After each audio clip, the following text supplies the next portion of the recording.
Public image, vote bank పాలనలో పట్టు ఇవే ఏ రాజకీయ పార్టీకైనా విజయ మార్గదర్శకాలు. ఈ 3 అంశాల్లో స్థిరంగా నిలిచిన నేతలకు వెనుతిరుగు చూసే అవసరం చాలా అరుదుగా వస్తుంది. ఇదే వ్యూహాన్ని తెలంగాణ సీఎం రేవంత్ రెడ్డి అనుసరిస్తున్నట్టుగా తాజా పరిణామాలు సూచిస్తున్నాయి. మూసీ నదికి గోదావరి జలాలు తరలించే ప్రాజెక్టుకు శ్రీకారం చుట్టడం ఆయన పాలనా దృక్పథానికి ప్రతీకగా మారుతుంది. వేల కోట్లతో తలపెట్టిన ఈ ప్రాజెక్ట్ నిర్మాణంలో ప్రభుత్వం 40:60 షేరింగ్ మోడల్ ద్వారా ప్రైవేట్ భాగస్వామ్యం కూడా ప్రోత్సహిస్తోంది. కేవలం నది శుద్ధి మాత్రమే కాదు, హైదరాబాద్ నగరానికి ప్రతి ఇంటికి రోజు తాగునీరు అందించాలనే లక్ష్యానికి ఇది బలమైన అడుగు. పట్టు సాధించడం అంటే ప్రజలకు మెరుగైన పాలన అందించడమే అని నిరూపిస్తున్న రేవంత్ రెడ్డి ఈ దిశ పర్యావరణ పరిరక్షణ, నగర అభివృద్ధి, ప్రజల నమ్మకం గెలుచుకునే వ్యూహంగా మారుతోంది. ఈ ప్రాజెక్టు వెనుక ఉన్న ఆ విజన్, ఆ వ్యూహం, ఆ సంకల్పం మూసీకి కొత్త జీవం పోసేలా పడుతున్న ఆ విశేషాలేంటో ఇప్పుడు చూద్దాం.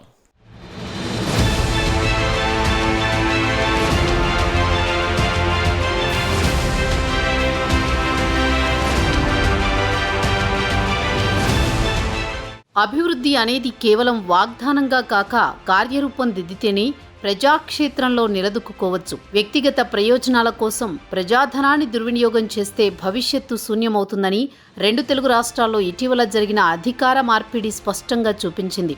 సమస్యల పరిష్కార దిశగా అడుగులు వేసిన వారే ప్రజల మనసులో నేతలుగా నిలుస్తారు. ఆ కోవలో 2028 ఎన్నికల లక్ష్యంగా తెలంగాణ సీఎం రేవంత్ రెడ్డి పూర్తి దృష్టిని కేంద్రీకరించారు. హైదరాబాద్ తాగునీటి సమస్య పరిష్కారం, మూసీ నది పునర్జీవన ఇవే ఆయన పాలనా సంకల్పానికి అద్దం పడుతున్న ప్రాజెక్టులు.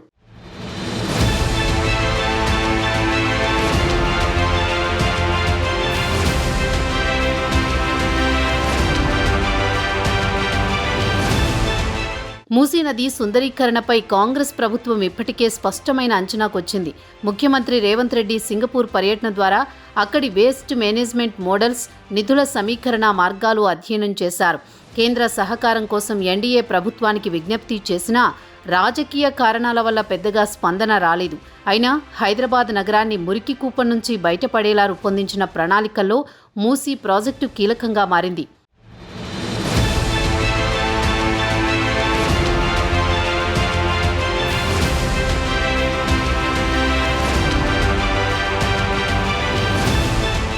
నిధుల సమస్యను అధిగమించేందుకు సీఎం రేవంత్ రెడ్డి గోదావరి నీటిని మూసీకి తరలించే డ్రింకింగ్ వాటర్ స్కీమ్ను హైబ్రిడ్ యాన్యుటీ మోడల్ ద్వారా అమలు చేయాలని నిర్ణయించారు.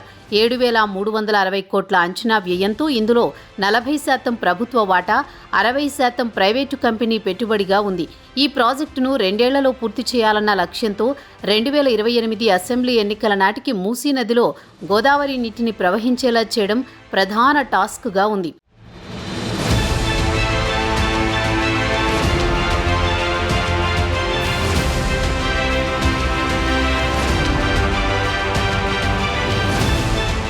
మూసీ పునర్జీవన ముఖ్యమంత్రి రేవంత్ రెడ్డి కలల ప్రాజెక్టు. ఉస్మాన్ సాగర్, హిమాయత్ సాగర్ చెరువులను మంచినీటితో నింపేందుకు ఉద్దేశించిన గోదావరి తాగునీటి పథకాల కోసం ఈ ప్రాజెక్టులో భాగంగా మల్లన్న సాగర్ రిజర్వాయర్ నుంచి 20 టీఎంసీల నీటిని తరలిస్తారు. వీటిలో మూసీ పునర్జీవనానికి 2.5 టీఎంసీల నీటిని కేటాయించి ఉస్మాన్ సాగర్, హిమాయత్ సాగర్ జంట జలాశయాలను నింపనున్నారు. మిగతా 17.5 టీఎంసీలను హైదరాబాద్ ప్రజల తాగునీటి అవసరాలకు వినియోగించనున్నారు. నీటి తరలింపు మార్గం మధ్యలో ఉన్న 7 చెరువులను కూడా నింపుతారు. 2027 డిసెంబర్ నాటికి హైదరాబాద్ తాగునీటి అవసరాలు తీర్చేందుకు ప్రతిరోజు నల్లా నీటిని సరఫరా చేసేందుకు ఈ ప్రాజెక్టును ప్రభుత్వం లక్ష్యంగా ఎంచుకుంది.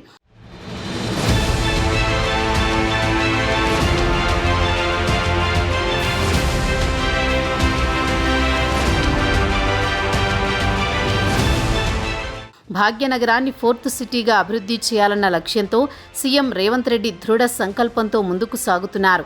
ఇప్పటికే జీహెచ్ఎంసీ, ఓఆర్ఆర్ పరిధిలోని మున్సిపాలిటీలు, మున్సిపల్ కార్పొరేషన్లు, గ్రామ పంచాయతీలకు తాగునీటి సరఫరా కోసం 1,200 కోట్లతో చేపట్టిన ప్రాజెక్టు పూర్తయింది. ఈ ప్రాజెక్టులో భాగంగా మొత్తం 71 రిజర్వాయర్లు నిర్మించబడ్డాయి.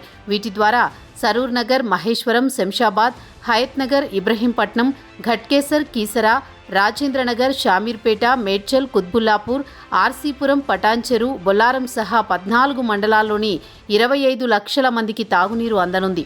ఇంకా కోకాపేట లేఅవుట్ సమగ్ర అభివృద్ధిలో భాగంగా నియోపోలిస్ సెజ్కు తాగు, మురుగునీటి వ్యవస్థ అభివృద్ధికి ప్రభుత్వం సిద్ధమైంది. ఇందుకోసం 298 కోట్ల నిధులు కేటాయించబడ్డాయి. ఈ ప్రాజెక్టును కూడా 2 ఏళ్లలో పూర్తి చేయాలన్న లక్ష్యంతో ప్రభుత్వం ముందుకు సాగుతోంది. దీని ద్వారా 13 లక్షల మందికి ప్రత్యక్ష ప్రయోజనం చేకూరనుంది. మొత్తంగా చూస్తే 2028 ఎన్నికల దిశగా సీఎం రేవంత్ రెడ్డి పట్టణాభివృద్ధి, నీటి భద్రత, మౌలిక వస్తువుల విస్తరణ వంటి అంశాల్లో పట్టుదలతో అడుగులు వేస్తున్నారని స్పష్టంగా కనిపిస్తోంది.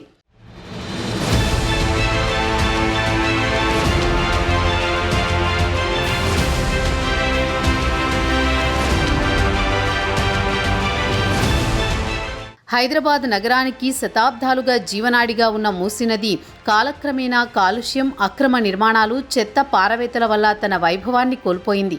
నదిలో నీటి ప్రవాహం తగ్గిపోవడం, శుభ్రత లేకపోవడం, పర్యావరణ సమతుల్యత దెబ్బతినడం వంటి అంశాలు గత పాలకుల నిర్లక్ష్యానికి గుర్తుగా మిగిలాయి.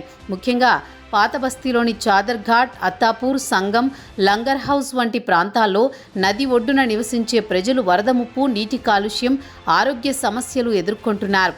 ఈ నేపథ్యంలో తెలంగాణ ప్రభుత్వం చేపట్టిన Musi river reservation project old సిటీకి కొత్త జీవం పోసే ప్రయత్నంగా మారుతోంది. గోదావరి జలాలను మూసీలోకి తరలించడం ద్వారా నదిలో నిత్య ప్రవాహం, శుద్ధి, పర్యావరణ పునరుద్ధరణ సాధించనున్నారు.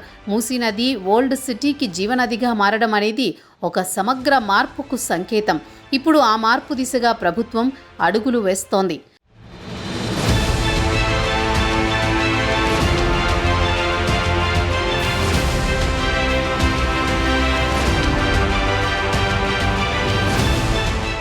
ఈ ప్రాజెక్టులో భాగంగా పాతబస్తీ ప్రాంతాల్లో గ్రౌండ్ వాటర్ రీఛార్జ్, శుభ్రత, పర్యావరణ సమతుల్యత మెరుగవుతుంది.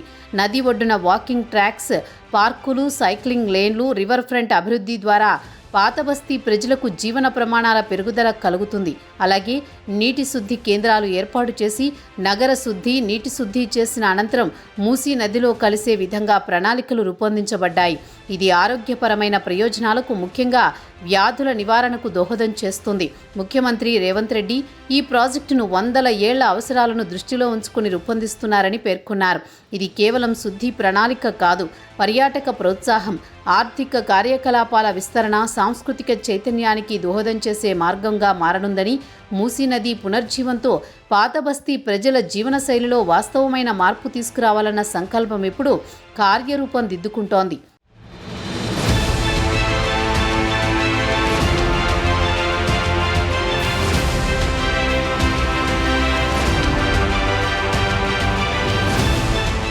మూసీ నది పునర్జీవన ప్రాజెక్టు కేవలం ప్రజలకు ఉపయోగకరమైన పర్యావరణ ప్రణాళిక మాత్రమే కాదు, పాలనాపరంగా కాంగ్రెస్ సర్కారుకు మైలేజ్ కలిగించే రాజకీయ ప్రాజెక్టు కూడా. ఈ ప్రాజెక్టు పూర్తయితే ముఖ్యమంత్రి రేవంత్ రెడ్డికి రాజకీయంగా, పరిపాలనాపరంగా గణనీయమైన పరిణామాలు ఎదురయ్యే అవకాశం ఉంది. భయాందోళనగా మారిన మూసీ నదిని శుద్ధి చేసి గోదావరి జలాలతో జీవంతో నింపడం ద్వారా ప్రభుత్వం పర్యావరణ పరిరక్షణ, నగర శుభ్రత, ప్రజల ఆరోగ్య భద్రత వంటి అంశాల్లో తన నిబద్ధతను ప్రజలకు స్పష్టంగా చూపించగలదు. అందుకే ఈ ప్రాజెక్టు కాంగ్రెస్ ప్రభుత్వానికి ఒక విజన్ ప్రాజెక్టుగా నిలిచే అవకాశం కలిగిస్తోంది. కేవలం విమర్శలు కాదు, పనులు కూడా చేస్తున్నామనే సంకేతాన్ని ప్రజల్లోకి బలంగా పంపించగలదు. అదే సమయంలో విపక్ష పార్టీలకు ఇది ఒక రాజకీయ చెక్గా మారే అవకాశం ఉంది. ముఖ్యంగా గత బీఆర్ఎస్ పాలనలో మూసీ శుద్ధిపై చర్యలు తీసుకోలేదన్న విమర్శలను కాంగ్రెస్ ప్రభుత్వం ప్రజల్లోకి బలంగా తీసుకువెళ్లగలదు.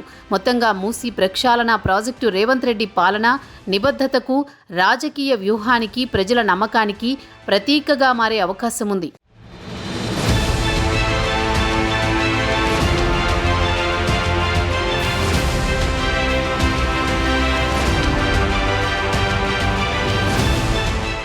మూసీ నది ఓ చరిత్ర, ఓ బాధ, ఇప్పుడు ఓ మార్పుకు సంకేతం.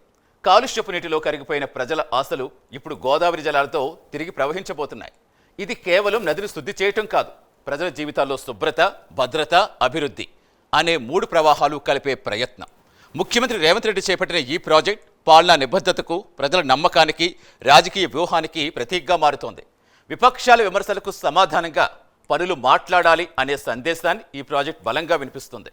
పాత బస్తీకి పోరు వైభవం తీసుకురావాలనే సంకల్పం, భాగ్యనగరాన్ని పోర్ట్ సిటీగా తీర్చిదిద్దాలనే దృక్పథం ఇవే రేవంత్ పాలనకు బలమైన బాటలు. మూసినది పునరుజ్జీవన ప్రాజెక్టు త్వరగా పూర్తవ్వాలని కోరుకోవడమే మిగిలింది.